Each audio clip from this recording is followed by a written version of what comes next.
Bonjour, bienvenue dans Dimanche en politique. La guerre en Ukraine est entrée dans sa 4e année. L'arrivée de Donald Trump à la Maison-Blanche bouleverse les cartes. On va en parler évidemment ce midi avant d'évoquer les retraites.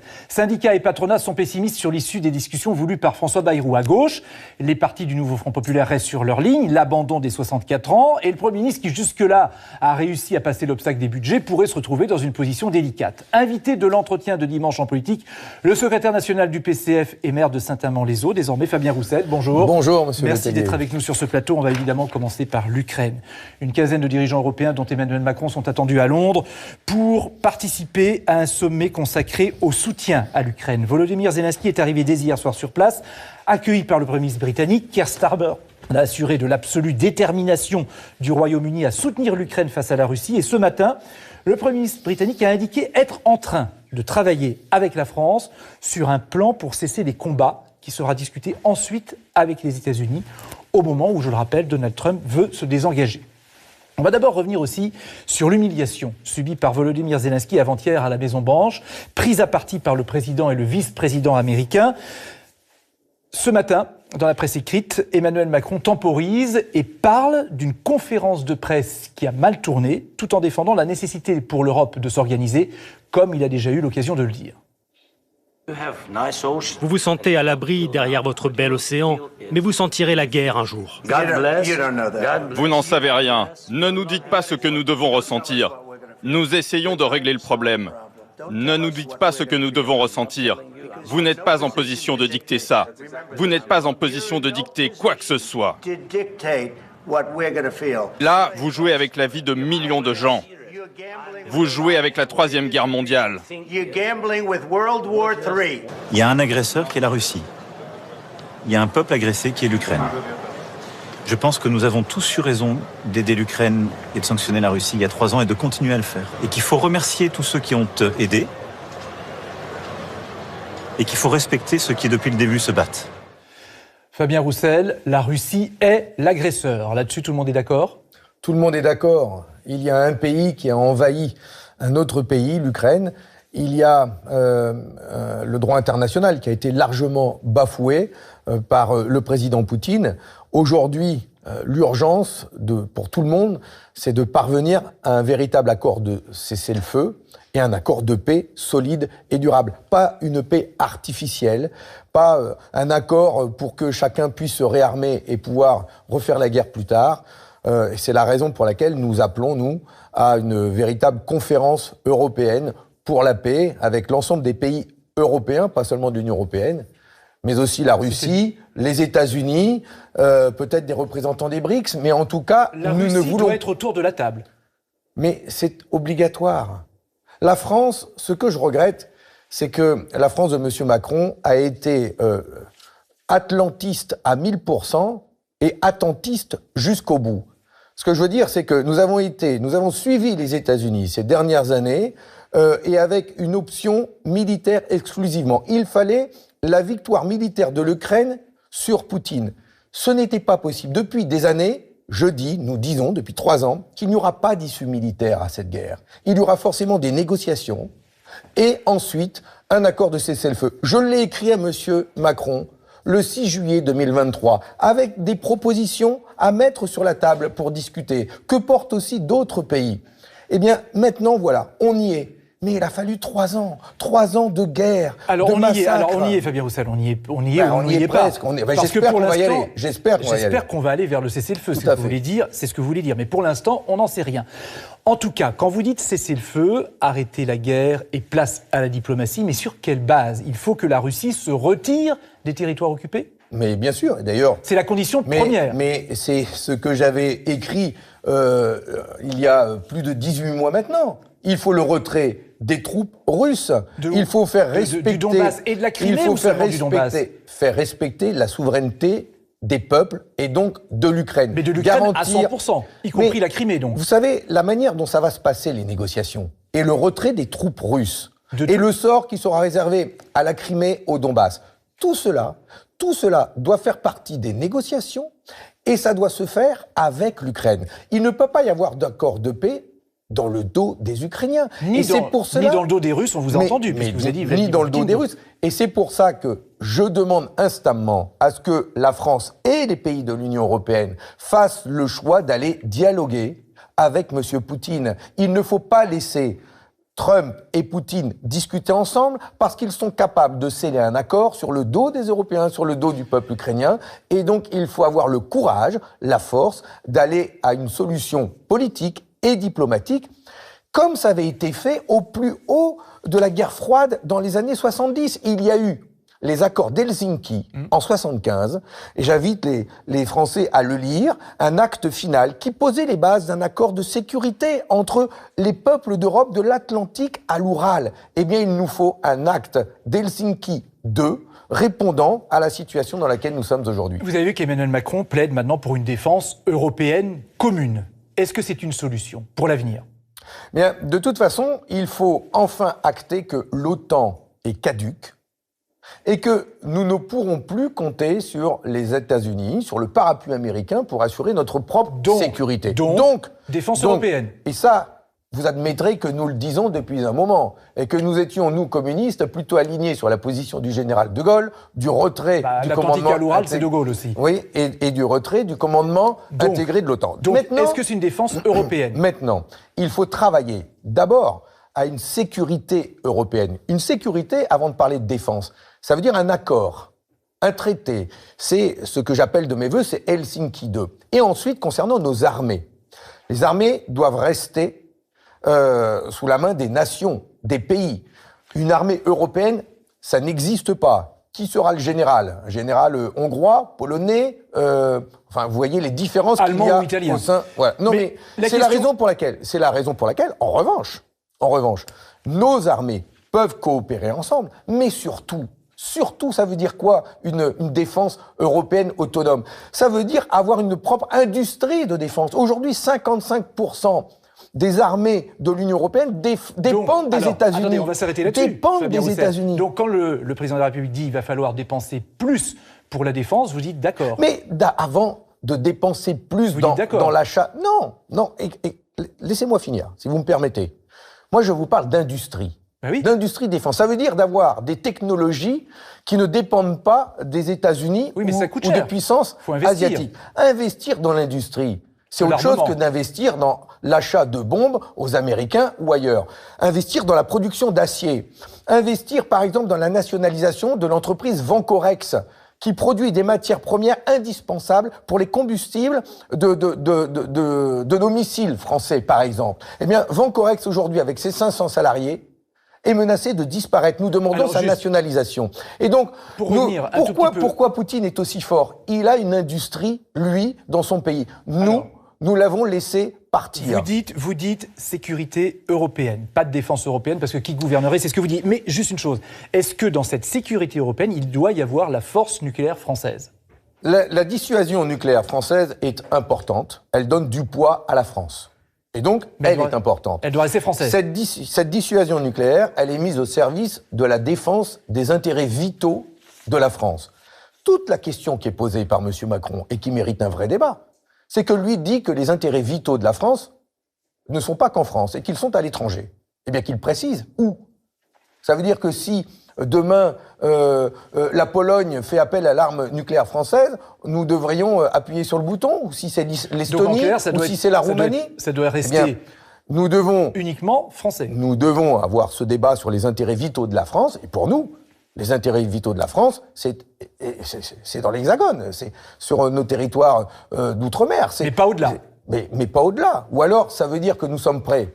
Nous sommes prêts à un engrenage nucléaire et effectivement la Troisième Guerre mondiale. Et sur l'économie de guerre, je veux rappeler aux Français que l'économie de guerre dont parle M. Macron, c'est passé de 40 milliards d'euros par an il y a quelques années à 140 milliards d'euros d'ici 2030. Ça veut dire investir 100 milliards d'euros de plus par an dans l'industrie militaire. Eh bien, moi, je préfère une économie de la paix plutôt qu'une économie de la guerre. Et investir dans la paix, la diplomatie, la coopération, plutôt que dans la production de bombes et d'armes nucléaires. On va parler maintenant des retraites, parce que c'est un autre sujet qui est à l'ordre du jour. François Bayrou a donné 3 mois aux partenaires sociaux pour discuter des retraites. Mais le Premier ministre a jeté un pavé dans la mare avant-hier dans le Figaro en relançant l'idée d'un référendum. C'est le président de la République qui décide d'un référendum ou pas. Tout à fait. Donc est-ce que vous demandez, au vu des déclarations du Premier ministre, un référendum sur les retraites? Oui, un référendum sur les retraites avec une question simple, c'est celle de l'abrogation de la réforme Macron, la réforme à 64 ans. Pour revenir à quoi, à 60 ans?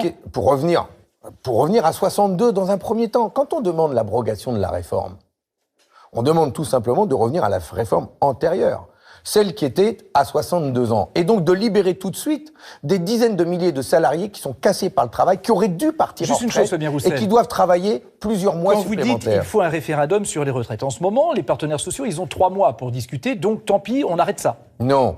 Il y a un conclave, puisque M. Bayrou se prend pour le pape. Donc, il y a un conclave dans lequel les syndicats sont invités à travailler sur le retour à la retraite à 62 ans. Et ils cherchent 10 milliards d'euros pour abroger cette réforme. Ils vont en débattre.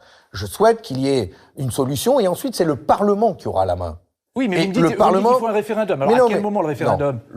Le Premier ministre dit si on n'arrive pas, pourquoi pas un référendum? Je suis favorable à remettre la question auprès des Français. Mais il ne faudra pas se tromper de question. Moi, c'est clair. Est-ce que vous êtes pour ou contre l'abrogation de la réforme Macron? Pour être clair, donc, mais pour être clair, allons-y là-dessus. Il faut d'abord laisser les 3 mois s'écouler, puis le référendum Mais il faut laisser le dialogue se faire. Ensuite, le Parlement débattre. Par exemple, il y a un écueil au Parlement. Nous déposerons un amendement pour abroger cette réforme. Voilà. C'est-à-dire que si le conclave décide que on revient pas à 62 ans, on se met d'accord sur 62 ans, on se met d'accord sur 63 ans, par exemple. Et toujours un nombre de trimestres très élevé. Nous dirons non. On veut revenir à 62 ans. Donc les députés communistes déposeront un amendement. Mais si le gouvernement, à ce moment-là, ou la présidente de l'Assemblée nationale nous dit votre amendement est irrecevable parce qu'il crée une dépense, eh bien, il faudra alors là se mobiliser. Il faudra dire c'est inadmissible. Le Parlement doit pouvoir voter sur cette réforme. Alors là, il y a une arme que vous avez, un outil, c'est la motion de censure. À ce moment-là, la motion de censure devrait être un outil pour pour menacer le gouvernement de tomber. Et on verra bien qui votera. Mais en tout cas, la possibilité d'avoir un vote sur l'abrogation de cette réforme au Parlement, nous voulons l'avoir. Et nous voulons l'avoir sur les amendements que nous déposerons et que ces amendements puissent aller être débattus à l'Assemblée nationale. L'amendement, si le conclave n'aboutit pas à la fin de la retraite à l'abandon de la retraite à 64 ans. Vous savez que pour abroger cette réforme, ils disent qu'il manque 10 milliards d'euros d'ici 5 ans. Eh bien, augmenter les salaires de 3%,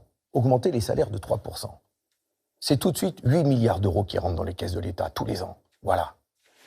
Il y a des propositions très concrètes pour financer notre système de retraite. Ce sont les salaires et les emplois. 1 million d'emplois créés, 1 million d'emplois, c'est 7 milliards d'euros dans les caisses de retraite. Les cotisations sociales, c'est avec ça que l'on finance notre système de retraite. Donc, créer des emplois, augmenter les salaires, voilà comment on peut financer notre système de retraite. On va accueillir maintenant Laurence Perron, journaliste politique à France Inter, pour sa carte blanche en ce dimanche, dans Dimanche Politique. Bonjour Laurence. Bonjour Francis. Bonjour Madame Perron. Bonjour Fabien Roussel. À gauche, tout en nuances. Tout en nuances. Vous avez été le premier, vous, à parler de la fin de la NUPES, feu la NUPES, l'alliance de gauche. Est-ce que vous diriez aujourd'hui que le nouveau Front Populaire, aujourd'hui, est mort et enterré, en dépit du succès qui a permis à, pas vous, effectivement, d'être réélu en 2024 ? D'abord, au vu du contexte international dont nous venons de parler, au vu de la situation dans laquelle nous sommes en France, les Français attendent que l'on soit le plus rassemblés et le plus unis possible. Ça, c'est la première chose. Et moi, je souhaite que l'on soit le plus rassemblés et le plus unis possible. La deuxième chose, je pense que dans un tel contexte de violence verbale, d'outrance à tous les étages, je pense que nous avons aussi besoin d'un débat apaisé. Et nous n'avons pas besoin dans ce débat d'insultes, d'intimidations, comme le fait M. Mélenchon. Et donc, je suis clair, comme le fait M. Mélenchon, quand il insulte les autres forces politiques qui ne votent pas la censure. Et donc, est-ce que vous pensez d'ailleurs que le PS a bien fait, quand on voit ce qui s'est passé derrière? C'est-à-dire qu'ils se sont fait humilier en place publique à l'Assemblée nationale, notamment par François Bayrou, alors qu'ils étaient censés avoir un accord. Est-ce que le PS a s'est trompé en ne votant pas cette motion de censure? Encore une fois, c'est beaucoup plus compliqué que ça. Moi, je pense d'abord... Vous comprenez? Non, mais j'ai au cœur d'abord l'intérêt des Français, l'intérêt de mon pays, et que les choses avancent. Il y avait deux choses avec ce budget qui nous est présenté par Monsieur Barnier. C'est un budget qui est très dur. Il fait du mal. Il fait du mal Bayrou, vous voulez dire? Bayrou. Je parle de la motion de censure Bayrou. La censure Bayrou. Le budget qu'il a prévu, Monsieur Bayrou, c'est un budget qui est très dur, qui va faire du mal à nos communes, mais qui va faire du mal aussi aux Français, qui va faire du mal à leur pouvoir d'achat, à nos services publics. C'est un budget qui est très, très dur. Donc il fallait le censurer. Mais il ne fallait surtout pas de 49.3 pour qu'on puisse en débattre.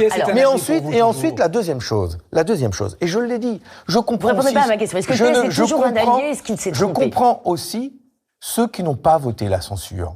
Vous l'aviez déjà dit, mais... Comme mon collègue communiste, Yannick Monet, parce que voter la censure, faire voter ce gouvernement et faire tomber le budget, c'était retrouver, avoir une France sans budget. Et comment on avance? Est-ce que le nouveau Front populaire existe encore? Est-ce que, par exemple, aux prochaines élections, qui sont les municipales, la gauche doit partir unie du PS aux communistes en passant par la France insoumise? Mais les élections municipales, ce n'est pas une addition d'étiquettes politiques. Une élection municipale, dans une commune, c'est une élection locale d'abord, qui rassemble des gens d'opinions diverses, d'origines diverses, mais qui font le choix de s'unir pour leur ville et donc sur un programme. Et donc, pour moi, ah oui, mais alors là, vraiment, laissons les élections municipales au local. Ça veut dire que les élections municipales, c'est d'abord une élection locale. Et entre Saint-Amand-les-Eaux et Marseille, entre Paris et Lyon, on a des problématiques tellement différentes. Justement, le gouvernement entend, à moins d'un an des élections municipales, transformer le mode d'élection des maires de Paris, Lyon et Marseille. Est-ce que vous, en tant que patron des communistes, vous y êtes favorable?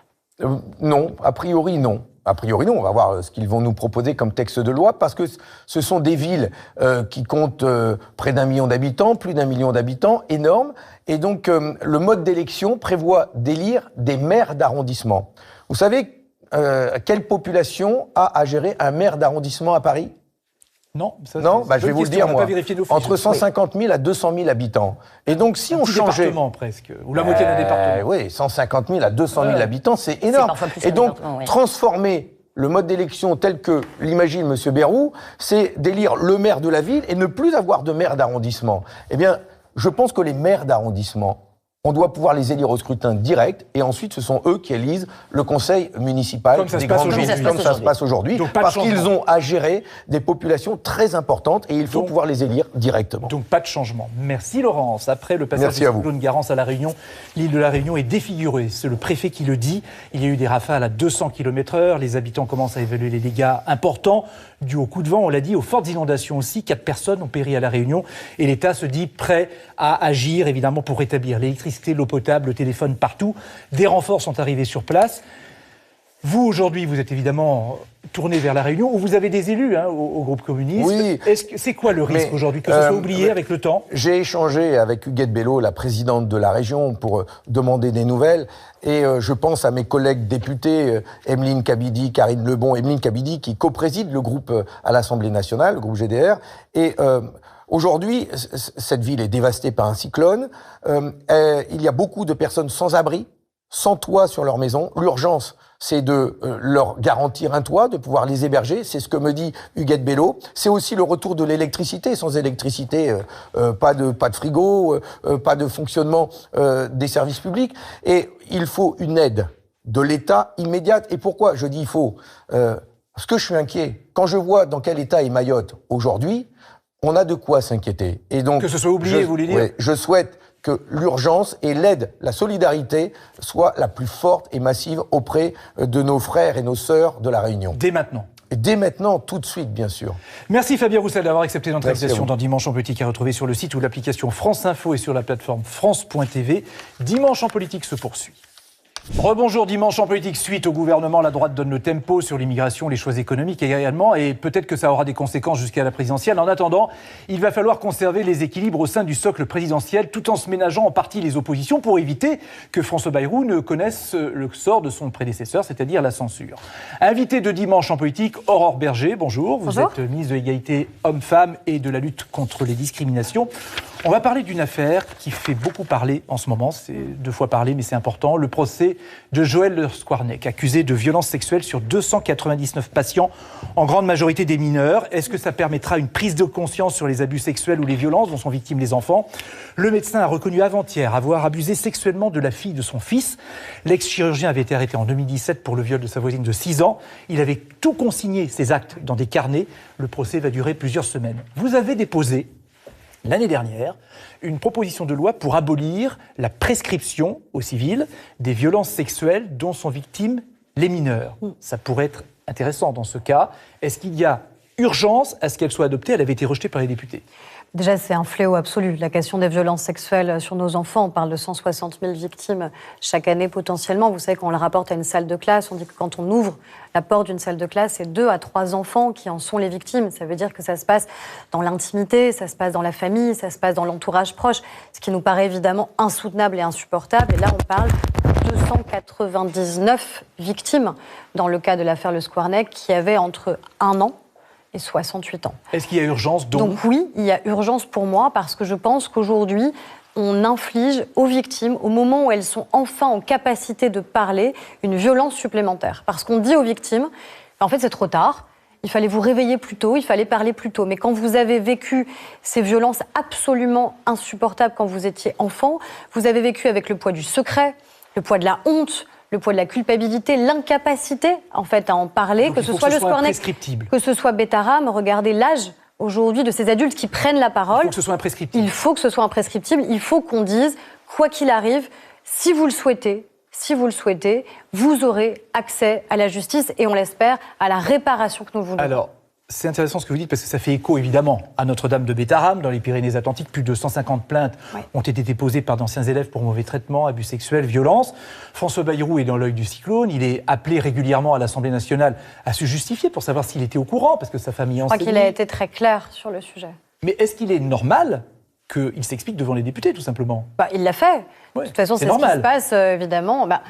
Par principe, le gouvernement est à la disposition du Parlement. C'est à nous de répondre. On est responsable devant le Parlement, donc c'est à nous de répondre aux questions qui sont posées. Parce que lui, il parle de la mécanique du scandale. Après, ce que je constate, c'est juste qu'on voit de manière très récurrente ces questions en effet venir. Pour le viser, lui, plutôt que de parler du cœur du sujet, ce sont ceux qui ont abusé de ces enfants, ceux qui les ont violentés, ceux qui en ont fait des victimes à vie.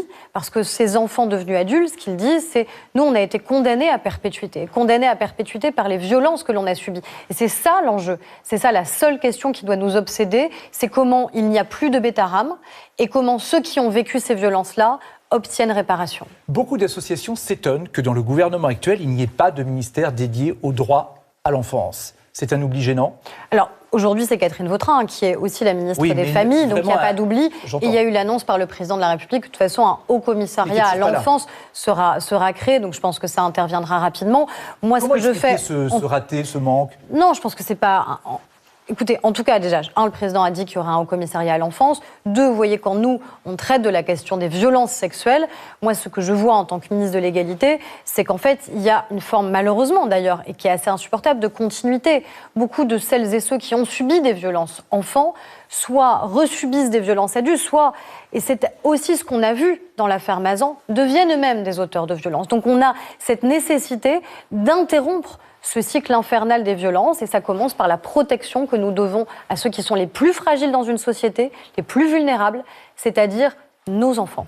Les retraites, de l'enfance aux retraites, vous voyez, mais c'est la vie. Hein. Le fait que François Bayrou redonne la main aux partenaires sociaux va-t-il permettre de corriger des anomalies, notamment pour que les femmes soient aussi bien traitées que les hommes quand elles arrivent à la retraite ?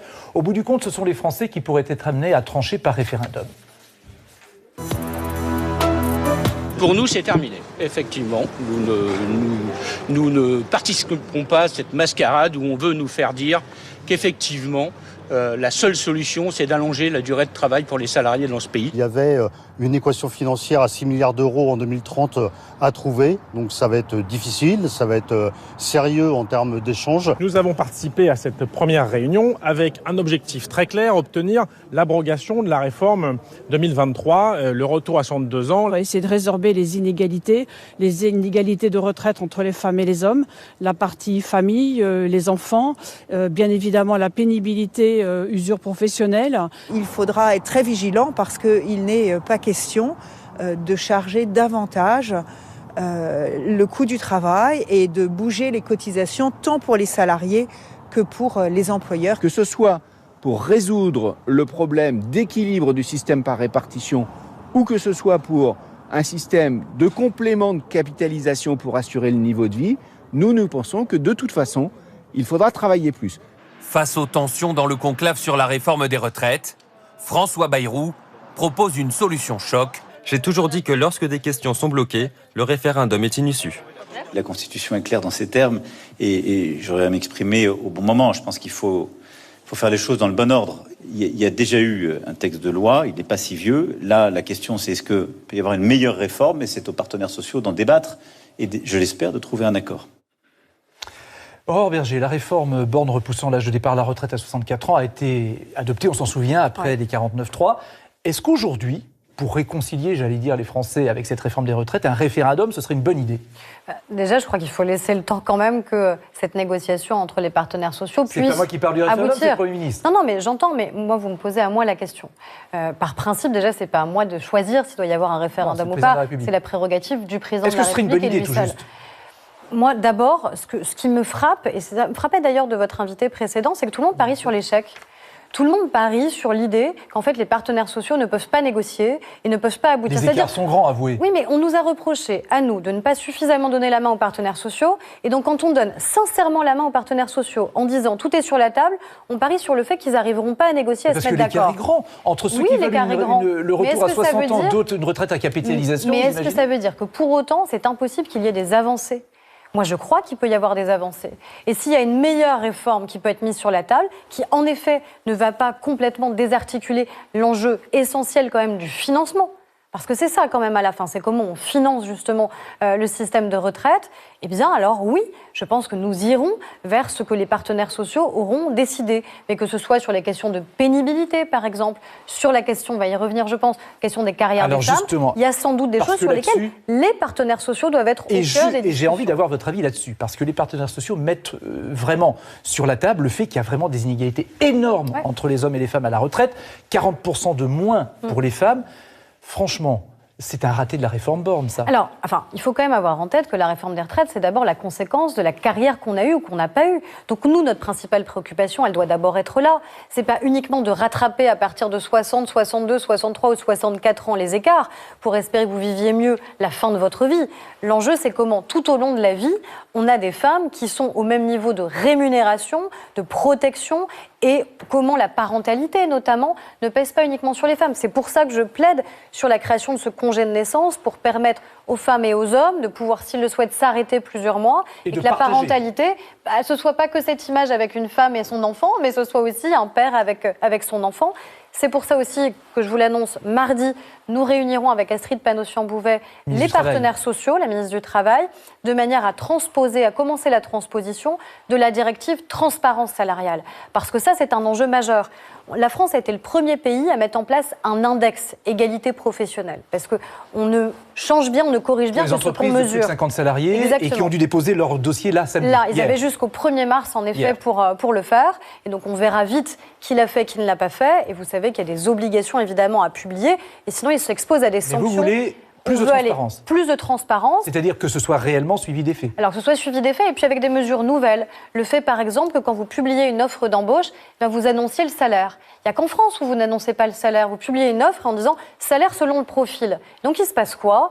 Ça dépend de l'entretien, de votre capacité à savoir négocier, à ne pas savoir négocier. De la situation familiale. De la situation familiale. Et étonnamment, c'est très défavorable aux femmes. Le fait qu'on publie demain, encore une fois, dans une offre d'embauche, quel est le salaire auquel vous pouvez prétendre ? Le fait qu'un employeur n'ait plus le droit de vous dire « mais vous aviez gagné quoi avant ?» Parce que du coup, quand on vous pose en permanence cette question, s'il y avait déjà un écart entre les femmes et les hommes, l'écart entre les femmes et les hommes, il reste tout au long de la vie et vous n'arrivez jamais à le corriger. Donc la transposition de cette directive, donc de cette loi européenne dans le droit français, va permettre de renforcer encore notre capacité à faire en sorte que tout au long de la vie, et pas juste au moment de la retraite, mais tout au long de la vie, on parvienne à cette égalité. Pour cela, vous avez besoin donc de l'accord de tous les partenaires sociaux, c'est ce que vous dites. Alors, on les consulte évidemment, parce que c'est comme ça que notre droit est composé, parce que la directive, elle s'impose à nous, mais ça nécessite une loi pour la transposer. Et la logique, c'est évidemment de négocier, de travailler avec l'ensemble des partenaires sociaux. Donc, c'est ce qu'on fera avec Astrid Panossian mardi. Et vous pensez que ce sera adopté ? Je pense que là, on est sur un sujet qui devrait créer du consensus. Je vois mal les entreprises nous dire qu'il faut moins de transparence salariale. Je vois moins les organisations... Mais elles vont vous dire c'est des contraintes de plus.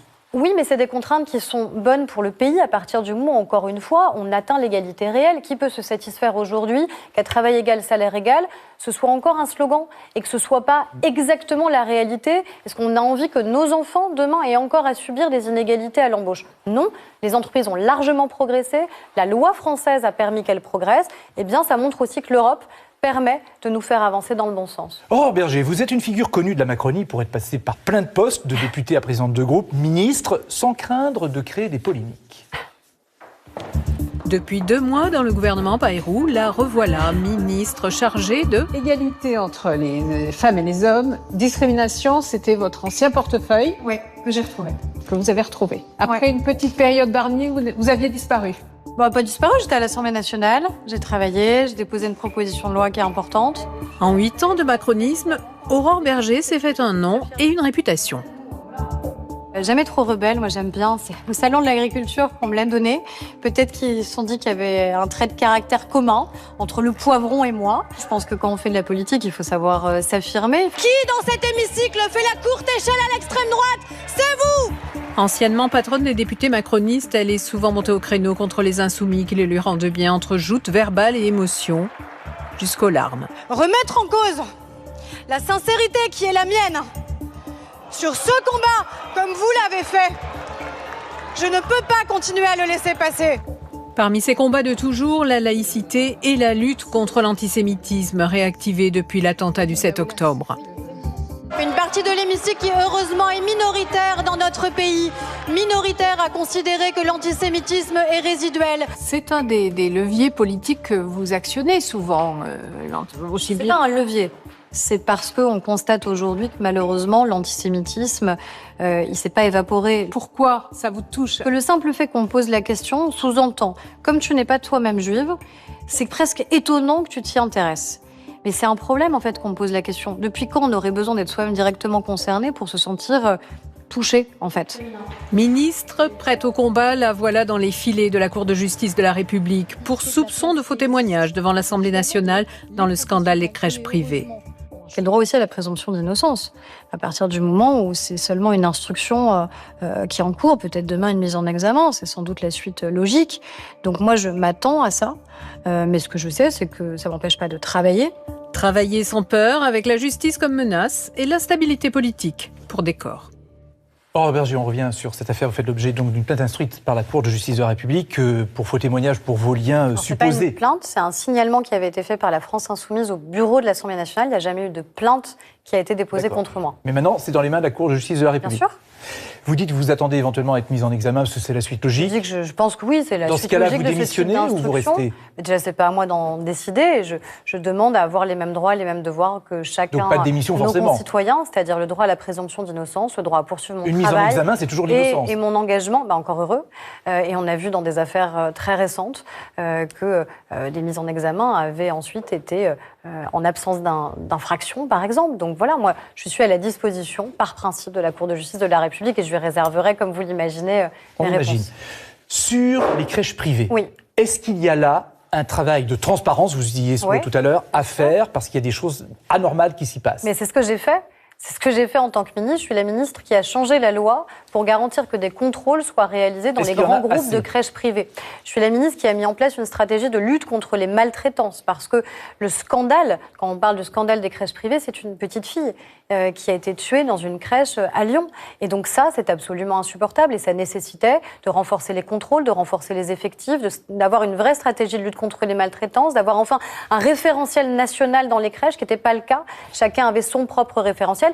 et d'avoir des contrôles sur pièce et sur place au siège des grands groupes privés. Aujourd'hui, moi, j'ai changé la loi pour que ce soit possible. Non, je ne suis pas ministre en charge de cette question-là, donc ce n'est pas moi qui peux ordonner que ces contrôles soient réalisés, mais ces contrôles doivent évidemment l'être. C'est aussi en lien avec les conseils départementaux, puisque vous savez que c'est eux, via les PMI, qui peuvent aussi réaliser, maternelle et infantile, qui peuvent réaliser ces contrôles. Donc ce qu'on doit, encore une fois, c'est la protection des plus fragiles, des plus vulnérables. C'est évidemment la question de nos enfants. Ce qu'on doit aussi, c'est la reconnaissance de ces professionnels de première ligne. Là aussi, c'est moi qui ai permis la revalorisation des salaires et des rémunérations de ces professionnels, puisque l'État a mis en place sous mon égide une enveloppe de 200 millions d'euros par an, alors même que l'État n'est pas employeur direct des professionnels, pour garantir qu'elles aient une meilleure rémunération, évidemment. Vous avez relancé, on l'a dit, les assises de lutte contre l'antisémitisme qui vont se conclure en avril. Vous estimez que l'antisionisme est une nouvelle forme de l'antisémitisme. Alors on va définir. L'antisionisme, c'est la négation de l'État d'Israël. Exactement. Ça pourrait être inscrit dans la loi, donc. Alors moi, j'ai lancé justement ces travaux avec les professionnels du monde de la justice, puisque nous avons des professeurs de droit public, nous avons des magistrats, nous avons des avocats qui doivent y travailler. Mais je pense qu'il faut être lucide. Aujourd'hui, derrière l'antisémitisme, il y a l'islamisme. Et ça se ressent et ça se voit. Ça se voit sur des campus, ça se voit dans une université. Là, c'est une étape de plus. Parce qu'avant, vous disiez... c'est très lié, antisionisme et maintenant, vous dites qu'il y a l'islamisme. Vous voyez bien, aujourd'hui... Non, mais vous êtes bien d'accord que là, vous êtes sur une étape supplémentaire. Je ne sais pas si c'est une étape supplémentaire. Je pense que c'est de la clairvoyance. Vous avez dit derrière il faut être très clairvoyant, encore une fois, sur d'où viennent les attaques. Vous avez dit jusqu'à maintenant, l'antisémitisme derrière, il y a l'antisionisme, mais vous n'aviez pas dit il y a l'islamisme. Mais moi, je vous le dis et je vous l'affirme très clairement, parce que c'est malheureusement ce que subissent beaucoup trop de nos compatriotes juifs. C'est une guerre des religions que vous êtes en train de décrire. Non, l'islamisme, c'est pas une religion. C'est une guerre de quoi? Non, l'islamisme, c'est pas une religion. L'islam est une religion que je respecte. Et les musulmans, et nos compatriotes français, je les respecte tout autant que tous les autres. Donc il n'y a pas de hiérarchie dans les combats d'ailleurs à mener contre toutes les formes de discrimination ou toutes les formes de haine. Il y a une spécificité de l'antisémitisme qui malheureusement a continué à se propager à travers les siècles, qui se réinvente, qui mute, qui se renouvelle dans ses formes. Et qui est lié à l'islamisme. Et aujourd'hui, regardez ce qui s'est passé en Israël, regardez les attentats terroristes du 7 octobre dernier. Si ce n'est pas au nom de l'islamisme, c'est au nom de quoi que le Hamas a perpétré ces actes insupportables. Et en France, oui, je considère que l'antisionisme est évidemment alimenté par l'islamisme. Et ça n'est pas une religion, l'islamisme. Ça, il faut être évidemment extrêmement clair sur cette question-là. Donc oui, s'il faut changer la loi, je suis prête évidemment à ce que la loi soit changée parce que je veux de la protection pour l'ensemble des Français. Non, je ne crois vraiment pas. Ni au gouvernement, parce que vous voyez bien la détermination qui est la nôtre sur cette question-là, ni de la part du président de la République, ni je crois de la part des Français qui, eux, heureusement, depuis le 7 octobre, voient bien que nos compatriotes juifs ont été malheureusement victimes de cette violence et de cette haine antisémite et qu'ils ne veulent pas la laisser passer. Il est l'heure de retrouver Laurence Perron, journaliste politique à France Inter. Rebonjour Laurence. Rebonjour Francis. Pour d'abord évoquer l'une de ces affaires d'abus sexuels ou de domination dans le monde politique qui servent parfois à régler des comptes. Oui, vous l'avez évoqué tout à l'heure, l'affaire Julien Bayou qui a finalement, dont la plainte pour harcèlement moral a été classée sans suite pour absence d'infraction. Est-ce que vous considérez que la justice est passée et que désormais l'affaire est close et que Julien Bayou pourrait éventuellement refaire de la politique ? Oui, évidemment, et je crois que ce qui lui est arrivé a été extraordinairement violent. C'est-à-dire qu'il a dû quitter la présidence du parti, la présidence du groupe, il a dû ne pas se représenter aux élections législatives, manque de soutien aussi de la part des siens, et je crois que ça, c'est extrêmement grave. Et c'est là où il faut toujours réaffirmer qu'à un moment, le primat, c'est le primat judiciaire, et qu'on ne doit pas régler cela par coup d'enquête interne, parce que les enquêtes internes, en fait, c'est pas la justice. Donc il faut laisser la justice agir et pas on peut mettre des mesures conservatoires. On peut mettre des mesures conservatoires, c'est-à-dire que si vous êtes, moi j'ai été présidente de groupe, si tout d'un coup vous avez un certain nombre de demandes qui sont faites parce qu'il y a un risque autour d'une personne et parce que cette personne créerait du trouble, des difficultés, la justice qui alors on peut prendre des mesures conservatoires, mais c'est pas à nous de dire qui est coupable. C'est la justice qui n'est pas. Évidemment que c'est la justice. Est-ce que vous pensez qu'à un moment donné, on n'est pas allé un peu trop loin dans le MeToo et on croit les victimes de manière inconditionnelle, c'est le fameux hashtag on vous croit. Est-ce que c'est allé trop loin ? En fait, ce qui s'est passé là, c'est un règlement de compte politique. C'est ça qu'a subi Julien Bayou. C'est-à-dire qu'une autre figure du parti l'a cloué au pilori sur un plateau de télévision. Sandrine Rousseau, pour ne pas donner son nom. Oui, mais c'est ça qui est insupportable. Encore une fois, c'est pas le tribunal médiatique qui fait une vérité judiciaire. C'est pas le tribunal politique qui fait la vérité judiciaire. Et nous, on doit à chaque fois être sur cette ligne de crête extrêmement difficile, qui est de dire aux victimes, on accueille et on respecte votre parole et on vous garantit l'accès à la justice, mais la seule vérité qui peut à un moment exister doit être la vérité judiciaire. Et on avance. Alors, la crise ukrainienne est à son paroxysme aujourd'hui. Tous les partis politiques ou tous les patrons ou patronnes de partis politiques se sont exprimés. Gabriel Attal, le patron de Renaissance et des députés aussi du groupe Renaissance, où il va y avoir d'ailleurs un débat à l'Assemblée nationale demain, est étrangement silencieux. Est-ce qu'il n'y a pas de ligne à Renaissance pour le moment ? Il y a une ligne qui est très claire, c'est celle du président de la République. Donc il n'a pas besoin de s'exprimer, Gabriel Attal. Ça, c'est lui qui s'exprimera s'il le souhaite. Il était en Ukraine cette semaine d'ailleurs, donc je pense qu'il n'y a aucun doute sur la ligne qui est la sienne. Moi, ce que je sais, c'est que la ligne de la France, au-delà d'être la ligne de notre parti, c'est celle du président de la République. Et que depuis 8 ans, il porte l'idée d'une indépendance qui est aussi une indépendance et une souveraineté européenne. Et qu'il a été souvent seul sur ce credo-là pour renforcer notre indépendance et notre souveraineté. Et je vois une forme d'esprit de défaite quand même qui existe aujourd'hui, notamment de la part du Rassemblement national sur cette question-là, qui n'a jamais cru à la souveraineté européenne, qui n'a jamais cru à l'indépendance européenne. Et c'est ça, plus que jamais, dont nous avons besoin aujourd'hui face à la Russie, qui reste évidemment l'agresseur, mais aussi face à cette scène surréaliste à laquelle nous avons assisté du président américain, dans la manière avec laquelle il a remis en place le président ukrainien, oubliant qu'encore une fois, nous sommes les alliés évidemment de l'Ukraine, et nous sommes aux côtés de l'Ukraine jusqu'à ce qu'elle retrouve la plénitude de l'intégrité territoriale qui est la sienne. Alors, pour en revenir à Renaissance et à Gabriel Attal, vous n'avez pas été intégré. Vous étiez exclu d'une certaine manière des instances exécutives. Non, je suis au bureau exécutif du parti. Oui, mais de l'équipe proche. Ah oui, est-ce que vous le regrettez ? J'ai pas forcément souhaité avoir de rôle dans le parti. On est un certain nombre à avoir accepté d'être dans les instances. Je pense à Gérald Darmanin, à Bruno Le Maire, sans avoir demandé à y avoir un quelconque rôle. Moi, ce que je veux, c'est qu'on ait un parti qui soit en ordre de marche. Il faut reprendre ce que nous étions au début, c'est-à-dire qu'il soit en mouvement, notamment pour les élections municipales. On a cette nécessité absolue, dans un an, de réussir les élections municipales pour démontrer qu'on ne s'est pas évaporé, parce que moi je ne crois pas à la parenthèse... Ça n'a pas très bien marché d'ailleurs en 2020. Alors, je ne crois pas à la parenthèse du macronisme. Moi je crois que c'est un mouvement d'idées qu'a porté le président de la République et qu'au-delà... Alors moi, je ne serai pas moi-même candidate au municipal parce que je suis conseillère régionale, mais je serai en soutien évidemment de nos équipes. Bien sûr, après les élections municipales, arrivera 2027 qui est déjà dans toutes les têtes. Gabriel Attal est quasiment candidat. Est-ce que ce sera votre candidat ? Mais je crois qu'on ne sait pas encore ni qui sera sur la ligne d'arrivée, ni même qui sera sur la ligne de départ. Enfin, il s'y prépare quand même. Mais plein de gens s'y préparent. Mais ce que je sais, c'est d'autres comme Édouard Philippe, Bruno Retailleau. Bruno Retailleau qui est votre collègue au gouvernement. On verra. Moi, ce que je sais, c'est que si on veut être sur la ligne de départ, il faut travailler. Il faut obtenir des résultats, il faut avoir du courage aussi par rapport aux thèmes qu'on a abordés aujourd'hui. Et comment on fera pour départager tous ces gens ? Et il faudra surtout qu'on arrive à avoir un seul candidat. Moi, je crois à ça. C'est-à-dire pas forcément macroniste d'ailleurs. Mais en tout cas, qui porte les combats qui sont les nôtres et les convictions qui sont les nôtres. Moi, je ne sais pas quelle sera l'étiquette. Ce que je veux, c'est qu'on ait un ou une candidate, d'ailleurs, qui puisse, à un moment, incarner nos combats, nos convictions, et qui soit suffisamment solide et fort pour montrer aux Français que, oui, notre horizon n'est pas un horizon dans lequel le Rassemblement national peut et doit gagner.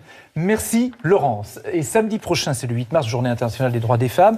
Et les associations féministes, justement, appellent à manifester pour dire stop à l'extrême droite, face, disent-elles, à la banalisation des idées d'extrême droite qui prônent la misogynie. Vous partagez cette crainte, vous ? On voit des mouvements réactionnaires à l'œuvre partout dans le monde. Et en France ? On l'a vu notamment avec la réélection du président Trump. Mais en France ?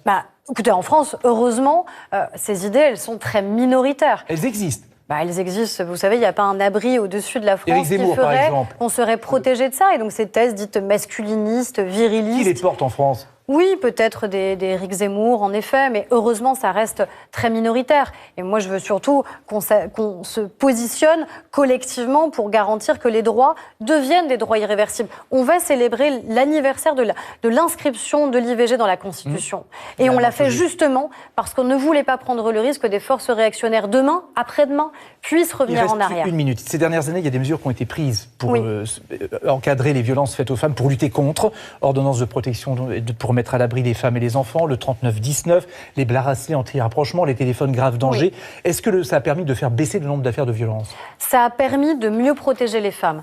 Le téléphone grave danger, c'est la capacité à avoir une activation des forces de l'ordre immédiate. Et on a vu que grâce à l'intervention de forces de l'ordre, un ancien compagnon ou un ancien conjoint qui voulait rentrer au domicile n'a pas pu. Donc oui, ça l'a permis, mais je dis aux femmes, connaissez vos droits. Le 3919, c'est pour les victimes et les témoins qui auraient des doutes sur comment faire et comment agir. C'est 7 jours sur 7, 24 heures sur 24, ça n'était pas le cas en 2017. C'est aussi en ligne pour les personnes qui sont en situation de handicap et la question des ordonnances de protection. Donc je le dis à celles et ceux qui seraient victimes de ces violences intrafamiliales et conjugales, demandez à bénéficier des ordonnances de protection. Dans presque 7 cas sur 10, ces ordonnances sont accordées pour vous protéger, pour garantir votre sécurité. Merci Aurore Berger d'avoir accepté notre invitation dans Dimanche en politique. Réalisation Tristan Nola, rédaction en chef Claire Sébastien.